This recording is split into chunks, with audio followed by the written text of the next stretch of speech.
C'est pas un seul souvenir, c'est plein de souvenirs, de moments où j'ai grandi déjà avec la génération 88 et puis après plein de beaux souvenirs avec les autres, de belles victoires, de beaux moments, des montées, puis des moments aussi de tristesse avec les finales perdues à Paris au championnat de France avec les Dom-Tom, mais quand même énormément de bons souvenirs. Ouais, tu resteras une joueuse emblématique, tu iras voir évoluer tes copines la saison prochaine, j'imagine? Oui, je serai là dans les tribunes chaque week-end et puis je leur ai dit que je ferai quelques déplacements aussi. Voilà. Bon, à 25 ans, tu avais dit encore 5 ans, tu as tenu à rester fidèle à ce club. C'est à ton image hein, de rester justement au sein de ce club où tu as tous tes amis, tous tes repères. Oui, ça fait partie de ma vie pendant presque 30 ans parce que j'ai été baignée là-dedans depuis toute petite grâce à mon père. Et oui, j'avais dit que je finirais ma carrière à Épinal quoi qu'il arrive et que je voulais pas quitter mon club de cœur. Bon, alors quel hommage tu as eu samedi soir au Palais des Sports? Beaucoup d'émotions, on finit par une victoire. Pas le match de ma carrière, mais bon ça je m'y attendais, mais après beaucoup d'émotions, beaucoup de monde dans les tribunes, beaucoup de messages aussi de personnes qui n'ont pas pu être là. Non, c'était riche. Bon, et puis à la fin, tu as eu le droit à la fameuse chenille, etc. Et le porter. Le paquito et oui, le porter aussi. Bon, il y avait un peu de spectateurs quand même samedi soir? Ouais, il y avait un peu de spectateurs, il y avait de l'ambiance, on a même fini sur un clapping. Ouais, c'était cool. En 36 à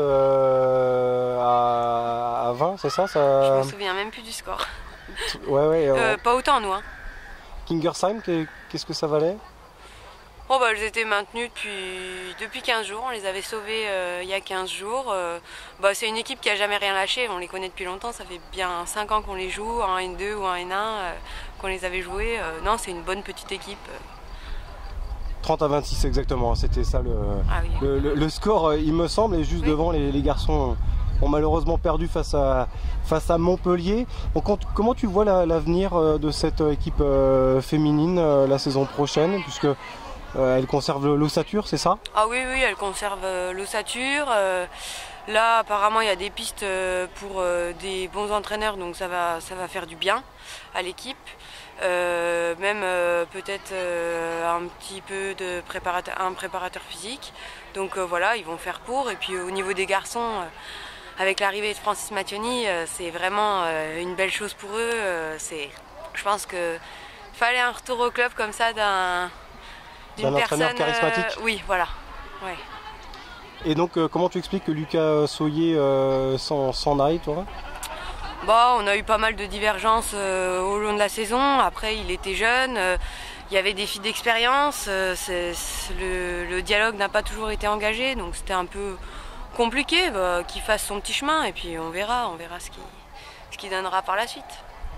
Donc dans les entraîneurs, il y a clairement des contacts de prix, donc ça sera pas un entraîneur interne, c'est ça? Tu peux nous le confirmer?